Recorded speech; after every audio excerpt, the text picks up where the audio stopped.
Hello everyone, আসসালামু আলাইকুম। আজকে একটা কথা নিয়ে আলোচনা করব।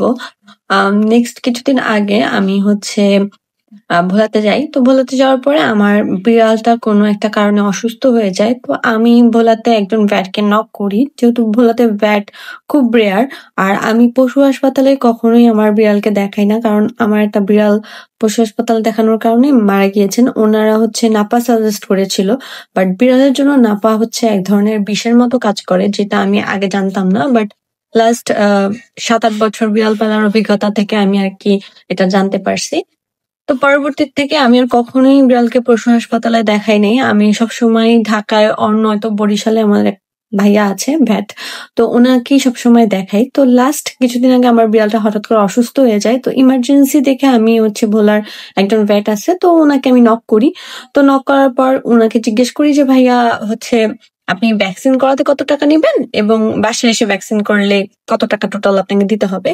তো উনি আমার কাছে 3800 টাকা চায়, যেটা আমার কাছে ওয়ার্থ ইট মনে হয়নি। কারণ আমি বরিশালেও ভ্যাকসিন করিয়েছি, ঢাকায়ও ভ্যাকসিন করেছি। এর আগে আমি ওনার কাছে একবার ভ্যাকসিন করিয়েছি আমার বিড়ালকে।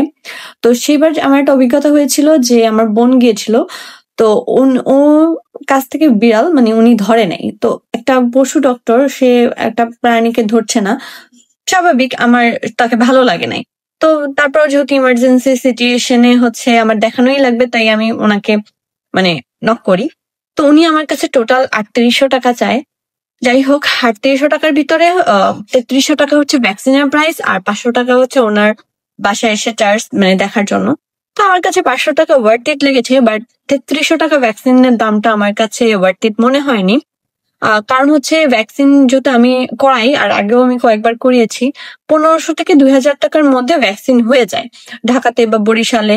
ইভেন তো আমি একবার আমার একজন ভাইয়া, যেই বরিশালের যে ডক্টর, ওনাকে একবার ভোলায় এনে ভ্যাকসিন করিয়েছি, তারও এত টাকা চার্জ আসে নাই যেটা উনি আমার কাছে চাইছে। তো আমার কাছে এটা ওয়ার্থ ইট মনে হয়নি। পরবর্তীতে আমি পশু হাসপাতালের সামনে একটাই মেডিসিনের ডক্টর মেডিসিনের দোকান আছে, ডক্টর না সরি, একটাই মেডিসিনের দোকান আছে পশুদের জন্য। তো ওখান থেকে আমি ভ্যাকসিন কিনি। ভ্যাকসিন বলতে র্যাবিস এবং ফ্লু। র্যাবিসটা আমার কাছে পড়েছে 200 টাকা, আর ফ্লুটা পড়ছে 800 টাকা। যদিও 2-15 দিন পর পর দিতে হয়, একসাথে দেওয়াটা আমি প্রেফার করি না।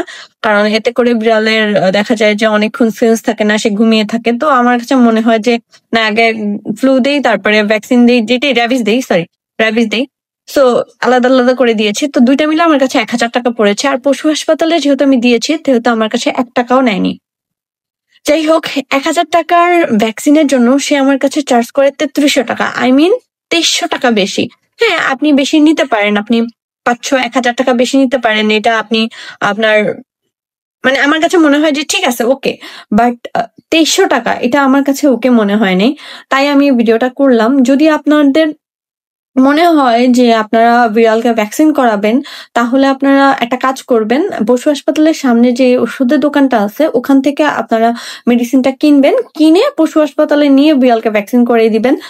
এছাড়া যদি কোনো মেডিসিন দরকার হয়, ডক্টর সাজেস্ট দরকার হয় যে অসুস্থ, সেই ক্ষেত্রে আমি পশু হাসপাতালটা সাজেস্ট করব না। আপনি সেটা অন্য কোনো অনলাইনে ভেট দেখান বা অন্য কাউকে দেখান, সেটা আমি সাজেস্ট করব। বাট আমি যে ভেটকে দেখাই, আমার পরবর্তীতে আমার বিড়ালের চোখে যে সমস্যাটা হয়েছিল, সেটার জন্য আমি সেই বরিশালে যে ভাইয়াটা আছে, ভেটের যে ডক্টর, ওনাকে আমি ফোন দিই, এন্ড ভাইয়া সলভ করে দেয়। যাই হোক, আমি ওনার কাছে সবসময় থ্যাঙ্কফুল। কারণ আজ পর্যন্ত আমি যতবার তাকে নক করেছি, সে আমাকে মেডিসিন বলে দিছে। কখনোই বলে নেই যে না আমি বলতে পারবো না, আপনি বিড়াল সাথে করে নিয়ে আসেন, আমি নালে দেখবো না। সো এটা আমি ভোলাতে পেয়েছি যে না, আপনি সাথে করে নিয়ে আসেন, আমি দেখবো না, বা আমি অনলাইন সাজেস্ট করি না। সো যাই হোক, আজকে এই পর্যন্তই। ভালো থাকবেন, সুস্থ থাকবেন। কোনো ভুল ত্রুটি হলে মাফ করে দিবেন।